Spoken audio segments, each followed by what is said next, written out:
à toutes et à tous, merci d'être fidèles à Wake Up. C'est toujours un plaisir pour nous de vous retrouver tous les matins pour célébrer le Seigneur, pour commencer notre journée avec cette dose de foi et surtout cette grâce qu'il nous accorde. Pasteur Isaac Kwame, bonjour. Bonjour Aniel. Vous allez bien? Bien, merci. Merci d'être avec nous ce matin. Jean-Richard, bonjour. Bonjour Aniel et shalom à tous. Bonjour Colombe. Bonjour Aniel, bonjour tout le monde. Monsieur Tapet, bonjour. Bonjour Aniel. Bonjour. Alors Jean-Richard avec vous, on vous retrouvera dans quelques instants dans Culture Actu et le saviez-vous? Alors dans Culture Actu on parlera gospel. Effectivement, dans Culture Actu, on parlera de musique et on présentera une grande voix de la scène musicale chrétienne. Et puis dans le saviez-vous, on ira en Europe, plus précisément en Irlande, pour parler d'une situation pas très orthodoxe. Pas très orthodoxe. Avec Colombe dans le Trick Buzz, astuce naturelle pour enlever la moisissure. Effectivement, la moisissure apparaît souvent dans nos maisons, que ce soit dans la douche ou dans les armoires. Et aujourd'hui, on donne des astuces pour les éviter. D'accord, et puis avec Monsieur Tapen, on parlera de projet de création d'un complexe scolaire. Oui, il s'agit de montrer la rentabilité d'un tel projet et l'importance pour les diverses communautés d'avoir des sources d'entrée d'argent alternatives. D'accord, des sujets très importants pour vous, également pour nous, mais bien avant qu'on déballe tous ces sujets, il est important pour le chrétien de démarrer sa journée en étant connecté à la voix du Seigneur, et dans Wake Up, c'est dans Méditons ensemble.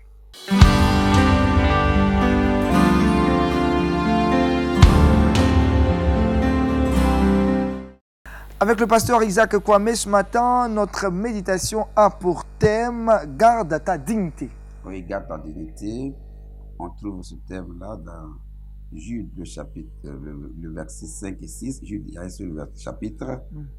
Alors, il est écrit ceci: je veux vous rappeler, à vous qui savez fort bien toutes ces choses, que le Seigneur, après avoir sauvé le peuple et l'avoir tiré du pays d'Égypte, fit ensuite périr les incrédules, et qu'il a réservé pour le jugement du grand jour, enchaînés éternellement par les ténèbres, les anges qui n'ont pas gardé leur dignité, mais qui ont abandonné leur propre demeure.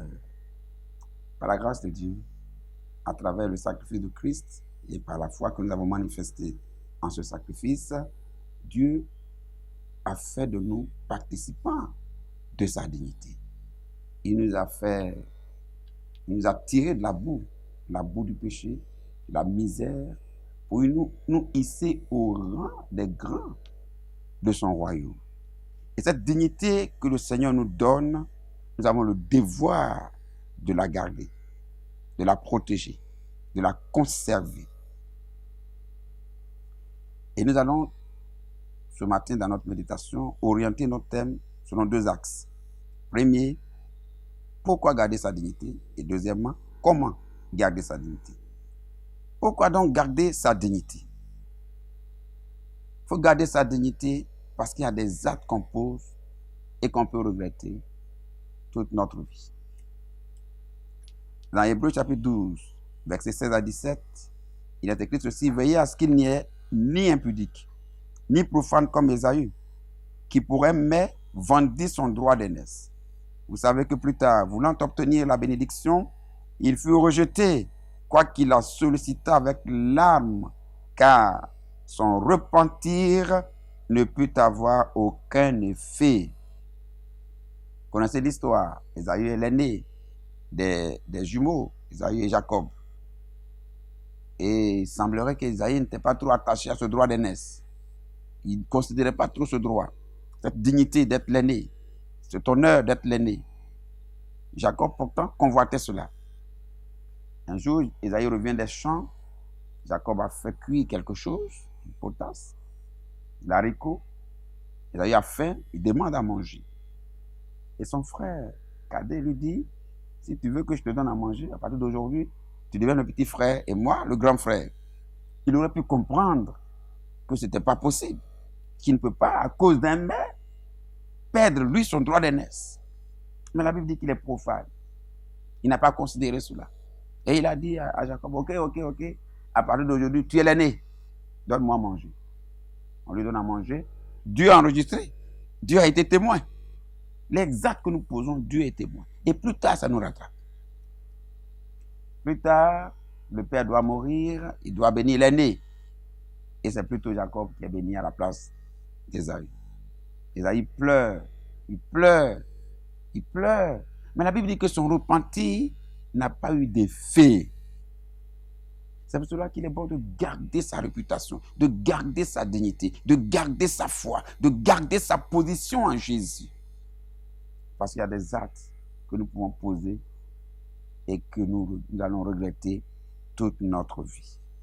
Deuxièmement, pourquoi garder sa dignité? Parce qu'une bonne réputation vaut mieux qu'un bon parfum. Ecclésiaste chapitre 7, verset 1 dit ceci: une bonne réputation vaut mieux que le bon parfum, le jour de la mort que le jour de la naissance. Proverbe 22, verset 1, il dit: la réputation est préférable à de grandes richesses. La dignité est préférable à de grandes richesses. Il ne faut donc pas être tenté par la richesse, la beauté de la richesse, et vendre sa dignité et traîner son nom dans la boue. On dirait qu'il est riche, mais on sait ce qu'il a fait pour être riche. Et en tant que chrétien, ça n'édifie pas. Troisième raison, le diable profite de l'atteinte de notre dignité pour attaquer l'Église, nous attaquer nous-mêmes, attaquer l'œuvre de Dieu. Quand un chrétien tombe dans le scandale, quand il y a un scandale sur la vie d'un chrétien, quand il perd sa dignité, quand son nom est traîné partout dans la boue, eh bien, c'est une bonne occasion pour le diable. Profite, l'attaque tous les autres chrétiens. Profite pour dénigrer tout le monde. Profite pour attaquer l'œuvre de Dieu. Nous sommes dans une communauté et notre conduite compte pour toute la communauté. C'est pour cela qu'il est bon de veiller sur nous et de veiller sur notre dignité, sur notre réputation. Quatrième raison, pourquoi garder sa dignité?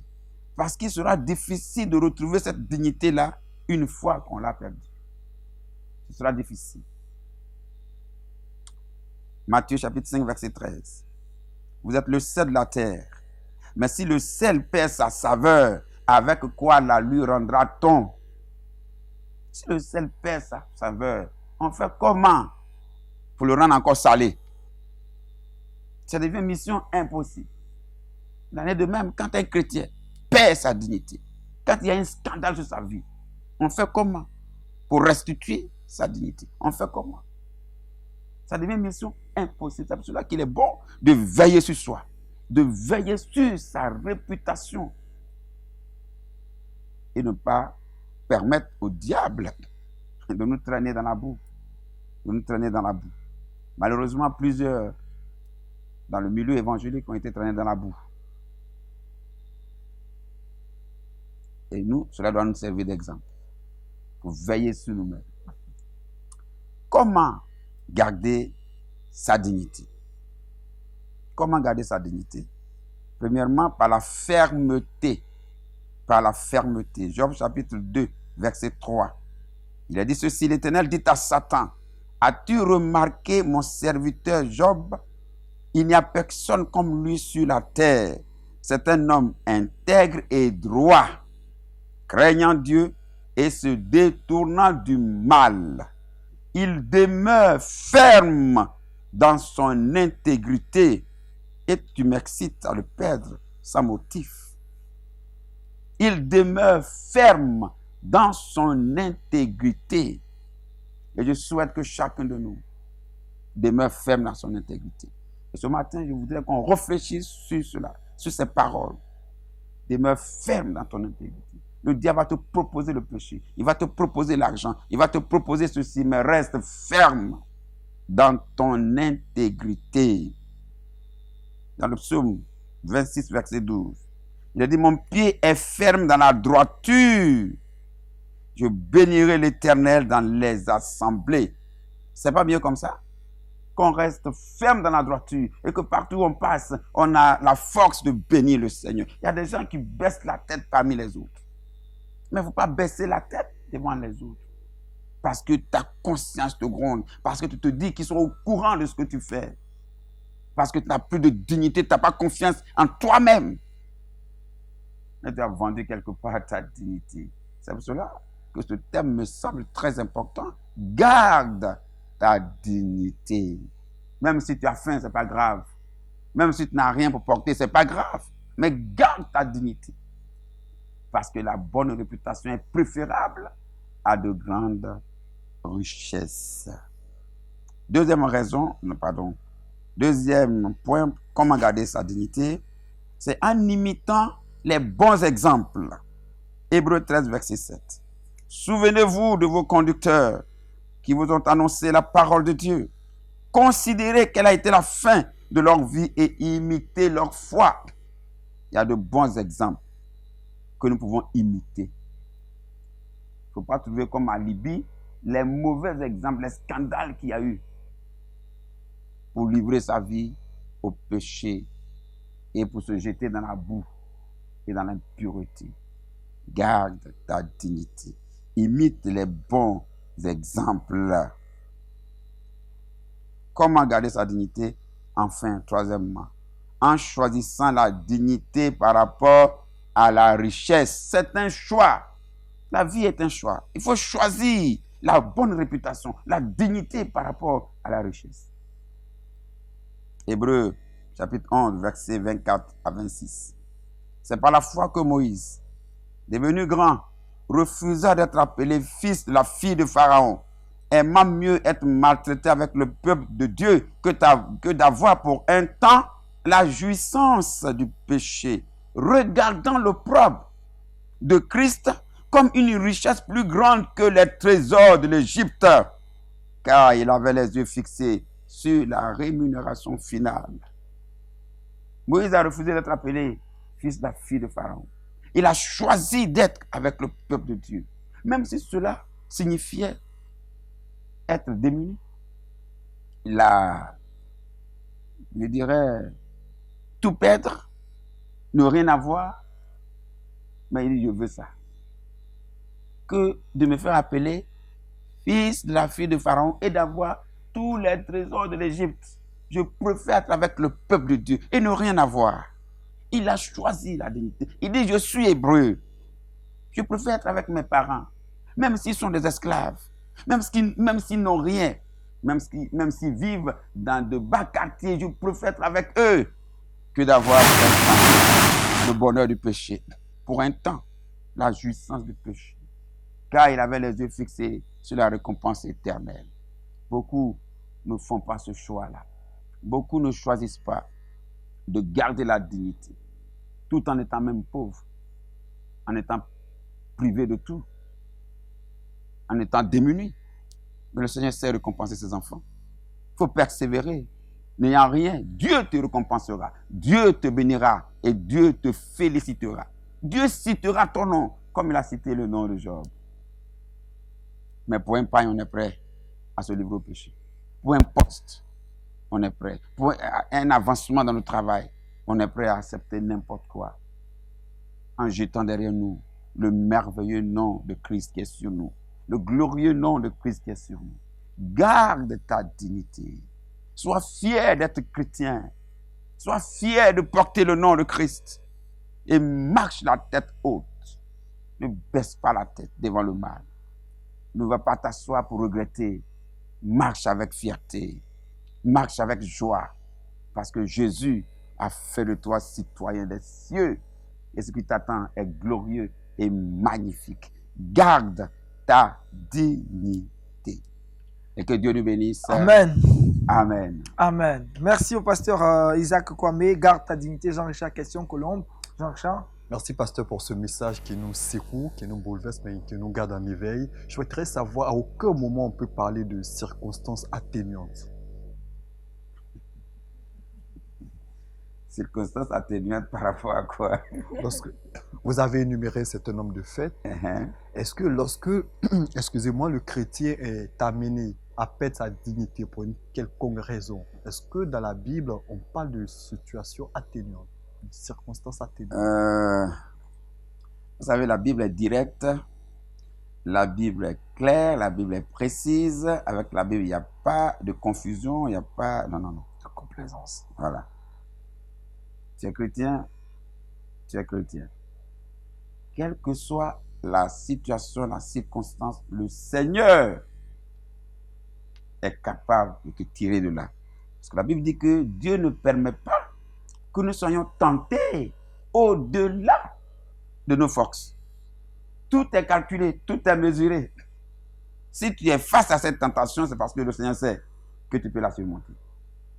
Donc, on ne viendra pas dire non, on peut comprendre le frère, on peut comprendre la sœur, la situation était quand même un peu trop tentante. Non, non, non, non, non. Avec la Bible, il n'y a pas ça. Soit tu marches avec le Seigneur, tu marches avec lui. Soit tu vis dans le péché, on te dit que ce que tu fais, c'est bon, c'est pas bon. C'est un péché qui est là. Parce qu'on a trop pris le temps de cajoler le péché. C'est pour cela qu'il est partout autour de nous dans nos églises. On ne sanctionne plus le péché. On le tolère, on l'excuse, on le dédouane. À la limite. Non, c'est pas grave, c'est des jeunes. C'est des jeunes. J'ai écouté un homme de Dieu dire quelque chose qui m'a choqué profondément. Je supervisais un jeune pasteur qui a reçu chez lui un chrétien à l'intérieur du pays là-bas. Le jeune chrétien est venu d'Abidjan. Arrivé là-bas, sa vie chrétienne n'était pas bien. Il s'est attaché à une jeune fille païenne qui l'a enceinté.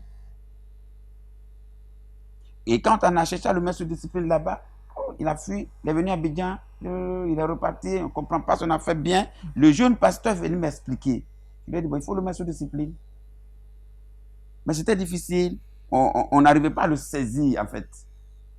Et la jeune dame en question a accouché d'une fille, je crois, et puis l'enfant est décédé, malheureusement.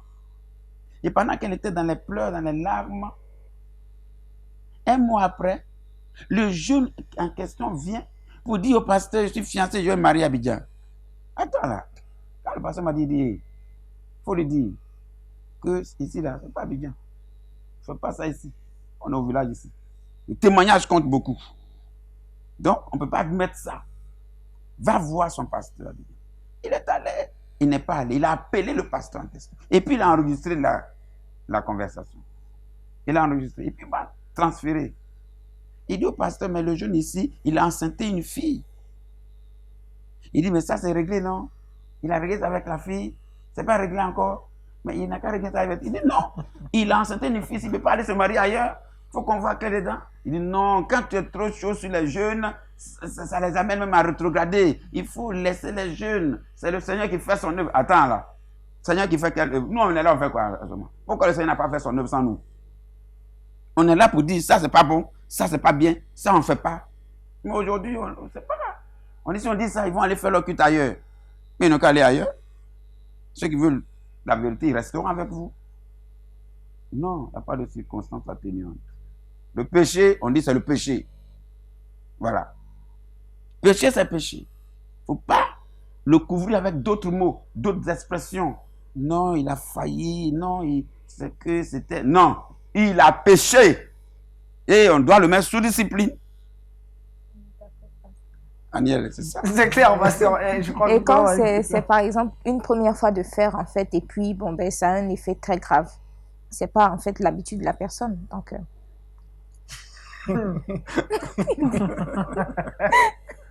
Dans la réalité, les pasteurs même que nous sommes, nous ne voulons pas mettre les gens devant tout le monde comme ça. Nous sommes des pères, nous sommes des bergers. Non. Quand c'est pas connu, on sait comment on gère ça. Mais quand tu as enceinté une fille, elle a accouché, son enfant est décédé, et puis dans le même mois, tu viens dire que tu vas te marier avec quelqu'un d'autre, aïe. On va dire quoi? C'est pas ton habitude. Il faut qu'on tape dessus, sinon ça devient un mauvais exemple. Les autres vont suivre ça. En fait, c'est par rapport aux autres qu'on est obligé de taper fort quelquefois. Il faut dire non, ça ne se fait pas. Mais si lui fait, A fait, on ne dit rien, B fait, on ne dit rien, C va faire, on ne peut rien dire. Mais finalement, c'est tout le monde qui est dans le péché. Et on est là, on prêche quel évangile, on les amène où? En enfer, au ciel? Pasteur, on a bien compris l'essentiel du message qui a tablé Merci. sur pourquoi et comment garder sa dignité. Mais comment retrouver sa dignité quand on l'a perdue? Oui, on a déjà dit que ça va être difficile. On a pris l'exemple du sel. Quand le sel perd sa saveur, mais comment nous on va faire pour redonner cette saveur-là qui n'est pas venue de nous? La dignité d'un chrétien ne vient pas des hommes. Ce n'est pas nous les hommes qui allons donner une dignité à quelqu'un. Ça vient du fait de son salut. Ça vient du fait de l'implantation de la vie divine en lui. Ça vient du fait de sa régénération. Mais quand ce sang de Jésus qui t'a lavé là, et qui t'a mis dans une certaine position, toujours avec ça, et que tu tombes, qu'on a raconté partout, que telle personne a fait ça, fait ça, fait ça, nous, on va te redonner ta dignité là comment? C'est pour ça qu'on dit, il faut garder cette dignité, il faut veiller sur toi, pour ne pas la perdre.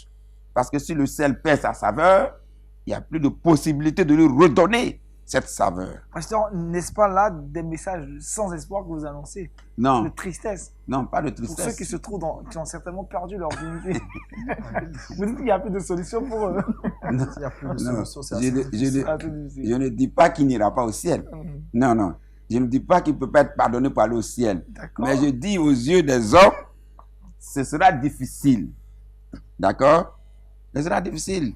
Je prends l'exemple de M. A, qui est connu par tout le monde. Et qui demain, on apprend, il a fait telle chose.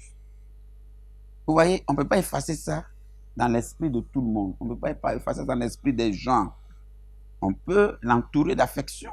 On peut l'encourager. Mais la plaie peut cicatriser. Mais la cicatrice reste. Ça reste.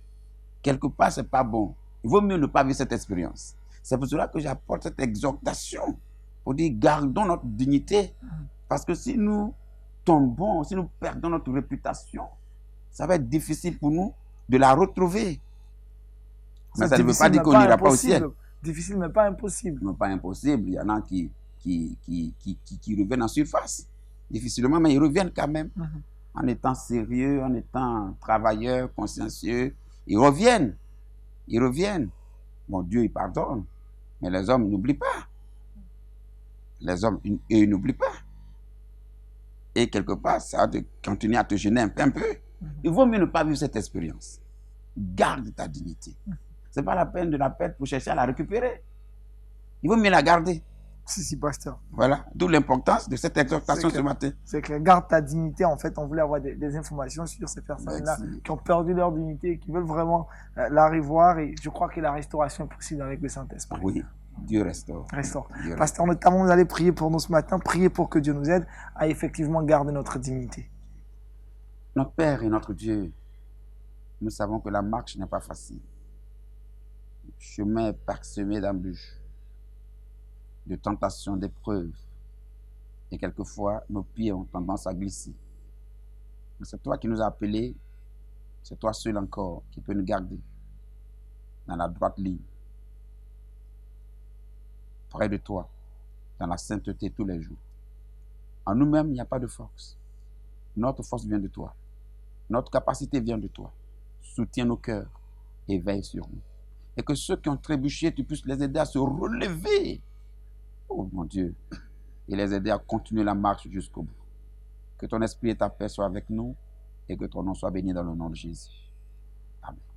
Amen. Merci encore au pasteur Isaac Kwame pour l'exhortation de ce matin qui avait pour thème « Garde ta dignité ». Nous retrouvons Jean-Richard dans Culture Actu.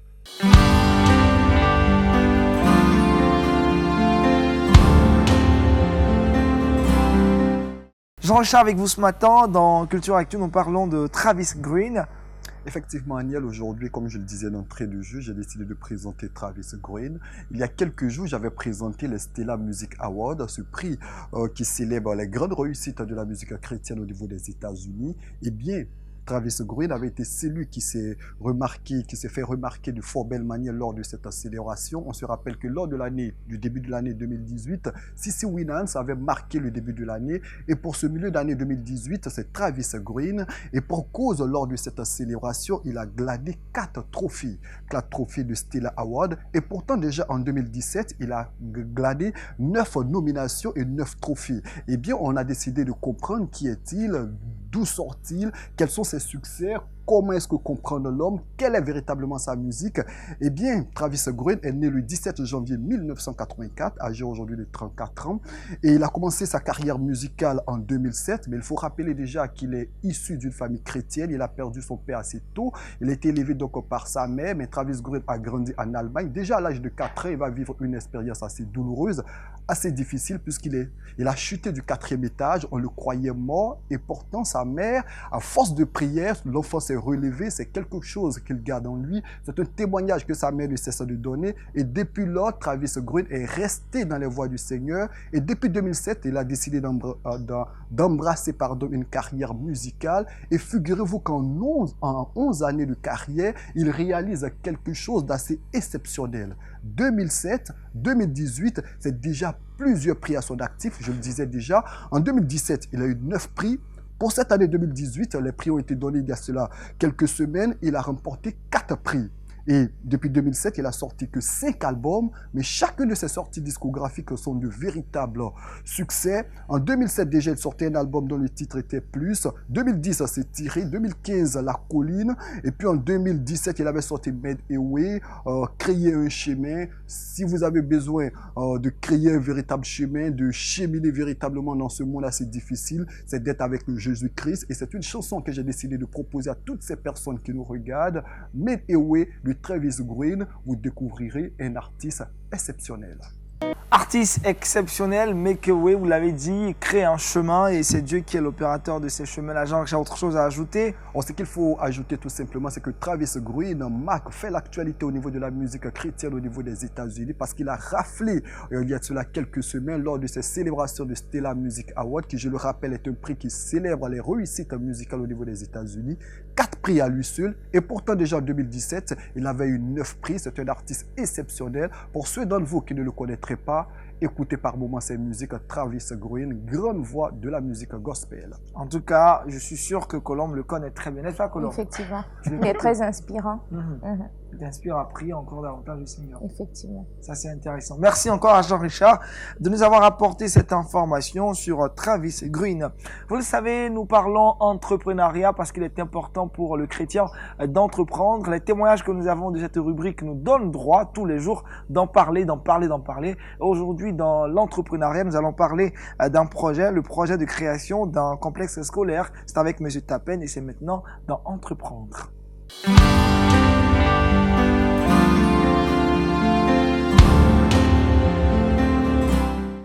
Monsieur Tapen, projet de création d'un complexe scolaire. Dites-nous tout.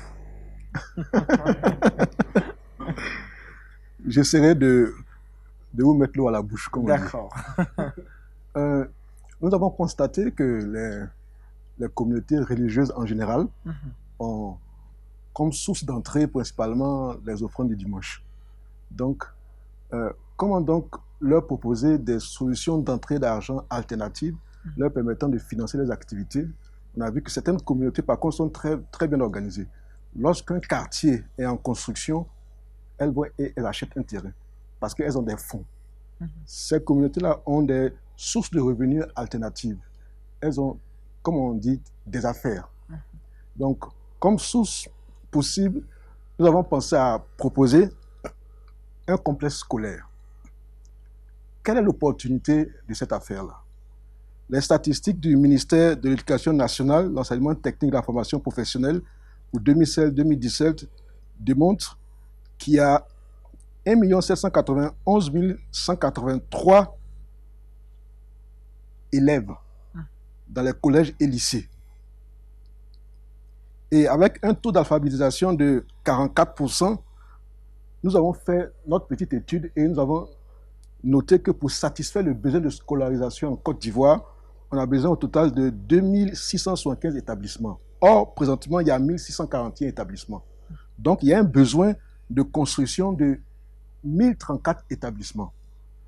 Présentement, le ratio d'établissements privés et publics est de 71% pour les établissements privés. Donc, si on veut garder ce ratio-là, sur la base du taux d'alphabétisation actuel en Côte d'Ivoire, il y a un besoin de construction d'établissements privés de 739. Donc, une personne, une communauté, une société qui se lancerait dans la construction d'établissements privés gagnerait suffisamment d'argent. Donc, c'est un domaine qui nourrit son homme. Donc, la proposition que nous faisons, c'est de construire un établissement sur un terrain d'1 hectare. Ça, c'est une possibilité. C'est comme quand quelqu'un dit « je vends du riz » et une autre personne dit « ce riz-là, je le veux sous un sachet qui porte mon nom ». Donc, c'est une proposition. La proposition de complexe scolaire que nous faisons peut être remodelée. Voilà. Donc, sur un terrain d'1 hectare, Donc 10 000 mètres carrés, construit 3 bâtiments, au total 35 classes, 5 classes par niveau, de la 6e à la terminale. Nous avons démontré que pour rendre ce projet viable, à partir de la classe de 6e, il faut des coûts de scolarité d'au moins 250 000 francs CFA. En terminale, environ 500 000 francs CFA. Et déjà la première année d'exercice, le chiffre d'affaires, c'est la scolarité, ce que les parents payent. Le chiffre d'affaires, il est de au minimum 700 millions de francs CFA, pour un bénéfice net de 80 millions. Quand on fait un plan d'affaires comme ça, on fait une prévision de chiffre d'affaires sur 10 ans, sur 12 ans. Donc la prévision de chiffre d'affaires sur 12 ans nous démontre qu'au bout de 12 ans, le chiffre d'affaires est au-delà de 1 milliard avec un bénéfice net de plus de 100 millions. Et la particularité dans ce projet, c'est que quand on regarde le budget de trésorerie, parce qu'il faut planifier aussi le budget de trésorerie sur 10 ans à 12 ans, on constate qu'on peut dégager au moins 100 millions de francs CFA chaque année pour agrandir le complexe scolaire, pour construire un internat, pour construire une université, pour renforcer les équipements de sciences naturelles, de sciences physiques. C'est donc une source d'entrée d'argent exhaustive pour qu'une communauté puisse financer ses activités d'agrandissement, acheter des terrains dans des quartiers pour implanter de nouvelles églises. En plus de cela, un tel projet crée de l'emploi au niveau même de la communauté. Déjà, la première année, il y a 19 emplois qui sont créés. Et au bout de 12 ans, il y a 26 emplois qui sont créés, avec des salaires que l'on peut verser à des personnes de la communauté qui travaillent dans ce complexe scolaire-là. Nous avons donné un exemple ici, le directeur pourrait gagner 700 000 francs, c'est possible. Le projet est toujours rentable avec cela. Et nous avons constaté que la rentabilité du projet, déjà la première année, la rentabilité du projet est de 28%. En général, un investisseur, pour pouvoir mettre son argent dans une opération, il veille à ce que la rentabilité soit au moins de 15%. Qu'est-ce que la rentabilité? C'est le ratio entre le bénéfice net et les investissements. Voilà. Et donc, il doit être minimum de 15%. Dans ce cas précis, la rentabilité est déjà la première année de 28% et monte à la 10e année, elle est de 50%. Et en plus de cela, il y a le budget d'investissement dont il faut tenir compte. Il prend en compte un apport personnel. C'est important que la communauté ait son terrain elle-même pour pouvoir bâtir là-dessus. Donc, il y a du matériel qui est acheté et en plus de la formation, ça fait un rayonnement de la communauté qui s'engagerait dans ce domaine-là. C'est donc cette proposition que nous faisons. Nous sommes spécialistes dans le montage de projets. Nous faisons la formation aussi dans les plans d'affaires. Donc, nous proposons ça aux diverses communautés qui sont intéressées de monter des complexes scolaires, de nous contacter pour que nous puissions les accompagner et démontrer la rentabilité de tels projets. D'accord, voilà qui est bien clair, le projet de création d'un complexe scolaire. Est-ce que toutes les communautés ont réellement les moyens pour démarrer avec un tel projet? Oui, comme j'ai dit, le projet peut être redimensionné. La communauté peut dire, je ne veux pas 5 classes par niveau, mais je veux une classe par niveau. On peut prendre un tel projet de manière modulaire, de telle sorte que chaque année, les fonds qui sont engrangés, le bénéfice qui est engagé permettent d'étendre. En Côte d'Ivoire, le ministère de l'Éducation nationale, enseignement technique et la formation professionnelle exige que le terrain de départ soit au moins de 1200 mètres carrés. Donc, trouver 1200 mètres carrés à Abidjan ici, c'est pas compliqué, surtout dans les environs. Une communauté peut commencer déjà avec 7 classes, de la 6e à la terminale, une classe par niveau, et au fur et à mesure, donc, s'agrandir. Voilà. D'accord. Jean-Jacques? C'est juste en saluant l'initiative. Il y a de cela quelques semaines, on présentait une étude réalisée par des Européens qui démontrait que les écoles chrétiennes sont de plus en plus privées et sont de plus en plus prisées. Et nombreux sont les non-chrétiens qui partaient mettre leurs enfants dans ces différentes écoles. Donc c'est une belle initiative. Je pense que c'est une initiative que plusieurs communautés chrétiennes gagneraient, pourquoi pas épouser et mettre en application. Pasteur, c'est un projet qui vous intéresse, qui intéresse votre communauté? Oui. Ça nous intéresse, mais bon, je n'ai pas bien compris les chiffres. On parle de 250 000, la 6e, c'est ça? Oui. 500 000 la terminale. C'est pas un peu élevé, ça? Bon, quand on fait un tel projet, c'est pas pour perdre de l'argent, c'est pour gagner de l'argent. Si on peut faire du social, on peut mettre le taux, par exemple, à 50 000 francs CFA, mais qui va venir enseigner? L'enseignant qui arrive, il veut avoir un salaire minimum.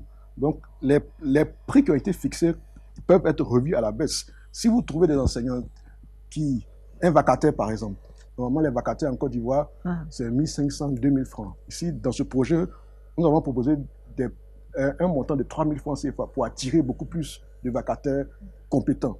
Mais si vous voulez payer vos vacataires, par exemple, à 1 000 francs CFA, vous pouvez réduire sans problème le taux de scolarité et puis pouvoir travailler avec. Ce qui est sûr, c'est qu'il faut s'arranger en modelant le projet de pouvoir avoir une profitabilité. Parce que si vous prenez un emprunt à la banque, il faut pouvoir rembourser cela.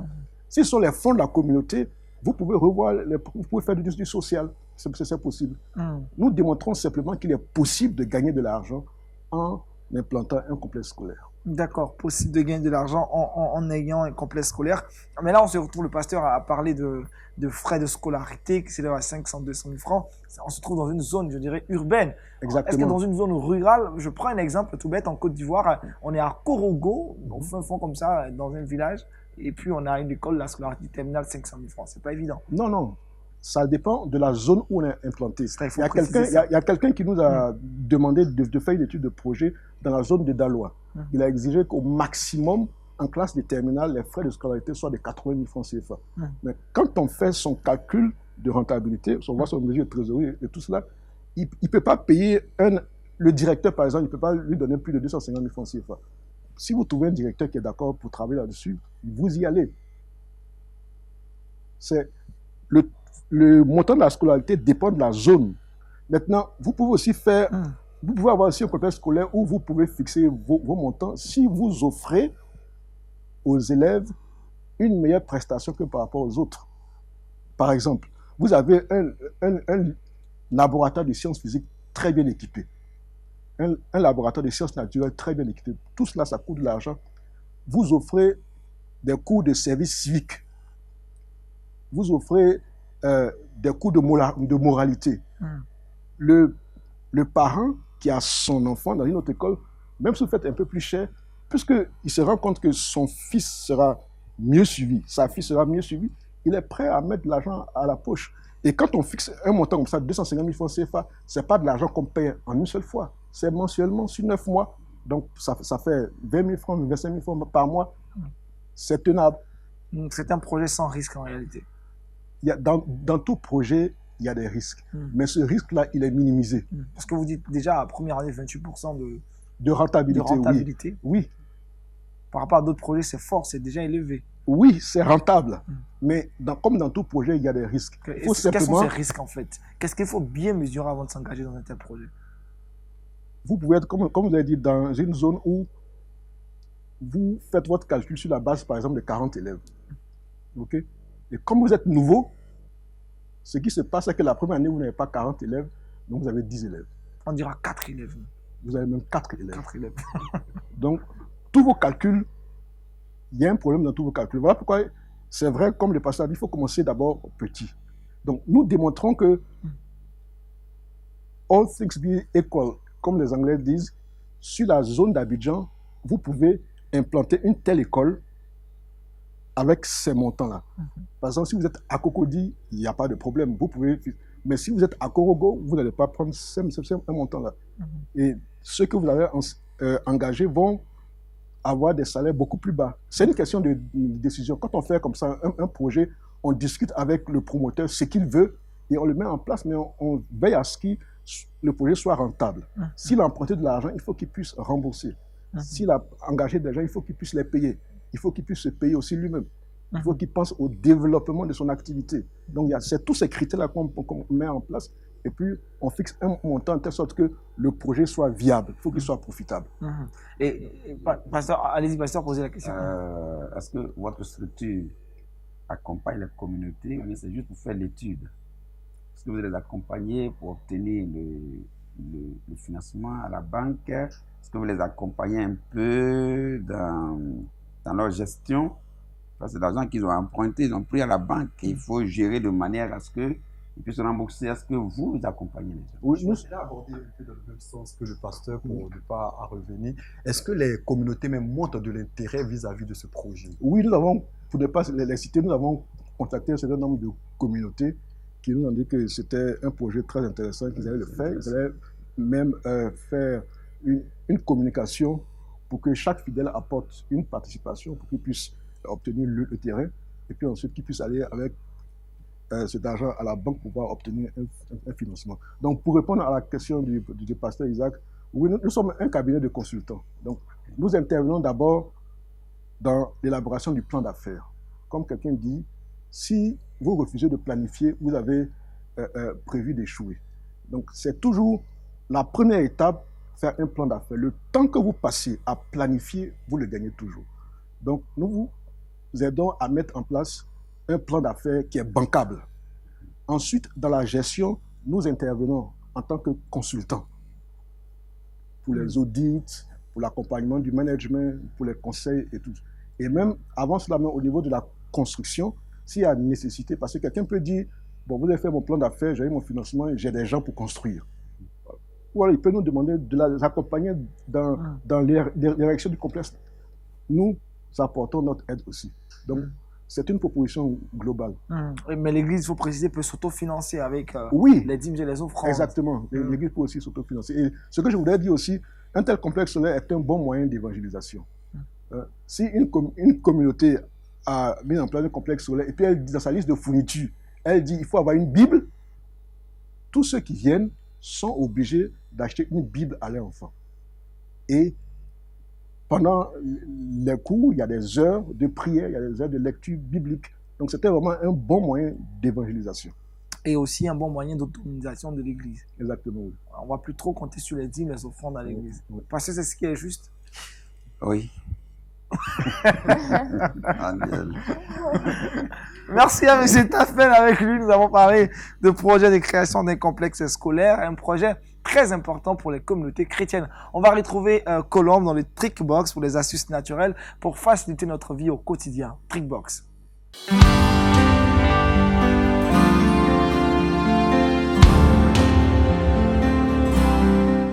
Dans le Trickbox avec Colombe, astuce pour enlever la moisissure.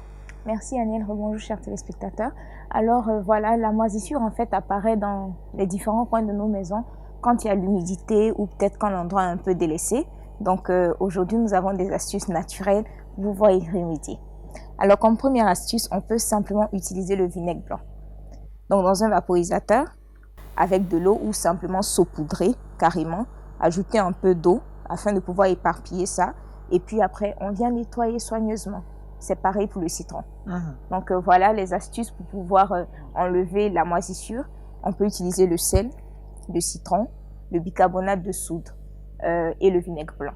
Merci. Merci Colombe pour ces astuces naturelles pour enlever la moisissure. On retrouve Jean-Richard dans le Saviez-vous.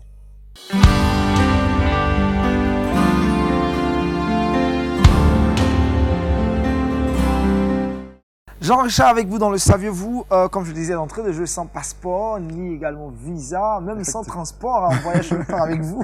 Et cette fois-ci, on se retrouve aujourd'hui en Irlande du Nord. Effectivement, on se retrouve, Aniel, vous l'avez dit, en Irlande du Nord. Il faut situer d'abord ce pays dans le monde. Il faut savoir que c'est un pays qui dépend du Royaume-Uni, qui, comme on le dit souvent, fait partie des 4 nations qui constituent le Royaume-Uni. 2 millions d'habitants, 14 000 km², c'est un petit pays. Mais ce pays, il était au cœur de l'actualité d'être cela quelques jours. Le 25 mai dernier, il y avait un référendum dans ce pays sur l'avortement. Fallait-il accepter ou non l'avortement? Eh bien, l'Église était au devant de ce référendum. L'Église a battu campagne pour le non. Malheureusement, les chiffres sont sortis, les chiffres sont implacables, c'est fort dommage. Le oui l'a emporté à 66,4% des suffrages. C'est vrai, l'Église a soutenu le non, mais le président de l'Alliance évangélique irlandaise, Nick Pack, a réagi. Il a dit que c'était une journée assez sombre pour le pays, mais il a demandé aux chrétiens de rester en éveil, de continuer de prier pour que le Seigneur Jésus-Christ puisse visiter toutes ces femmes qui auraient pourquoi pas l'envie d'aller avorter, car c'est quelque chose de condamné par la Bible. C'est une situation assez difficile pour Nick Pack, qui s'est exprimé il y a seulement quelques jours. Ce qu'il faut retenir, c'est que l'Irlande du Nord a accepté l'avortement. Pasteur Isaac, Oui, votre réaction à chaud? l'avortement, c'est un meurtre. Il n'y a pas autre mot. C'est un être vivant que nous sommes en train de détruire. On trouve comme argument, il n'a pas de nom, il s'appelle comment? Celui qu'on détruit. Mais chacun de nous a existé avant d'avoir un nom. Donc, c'est un être qu'on tue. Et on ne peut pas tolérer ça. On ne peut pas admettre le monde est ce qu'il est. C'est pour cela qu'il faut prier. Parce que le péché, le diable est en train de prendre vraiment le dessus. On ne peut pas admettre qu'on donne l'autorisation d'aller détruire des fœtus, d'aller tuer des enfants dans le sein de leur mère. Et non seulement on tue les enfants, mais même les mères portent les conséquences après. C'est dommage que l'Église, le non, n'ait pas pu l'emporter, mais ainsi va le monde. Ainsi va le monde, il faut rester fidèle à Dieu. Avec Colombe-à-moi, le verset boussole pour mettre fin à cette émission. Il est issu du livre de Hébreux, chapitre 11, verset 25, qui dit « Aimant mieux être maltraité avec le peuple de Dieu que d'avoir pour un temps la jouissance du péché. » Pasteur, rapidement, un bref résumé de notre enseignement de ce matin. Garde ta dignité. Garde ta dignité. Pourquoi garder sa dignité? Comment garder sa dignité? Heureusement, on dira qu'il faut garder sa dignité parce que là où le Seigneur nous a mis, il vaut mieux rester là. Parce qu'une fois cette dignité perdue, ce sera difficile de la retrouver. Gardons tous notre dignité pour glorifier le nom du Seigneur. Glorifier le nom du Seigneur. Monsieur Tapen, rapidement un message à l'ensemble des communautés chrétiennes qui veulent s'engager dans le projet de création d'un complexe scolaire. Oui, c'est un projet qui permet d'avoir des sources d'entrée d'argent alternatives pour pouvoir développer les activités de l'Église. Vous pouvez nous approcher, nous pouvons vous aider à élaborer un tel plan d'affaires bancable. Merci à nos différents invités, à M. Tapen, également au pasteur Isaac Kwame, un habitué de Wake Up, également à Jean-Richard et Colombe-à-moi. On a été très heureux, je vous ai vu, très heureux d'être avec vous. On espère également vous retrouver demain pour un autre épisode, une autre émission de Wake Up. D'ici là, portez-vous bien et shalom chez vous.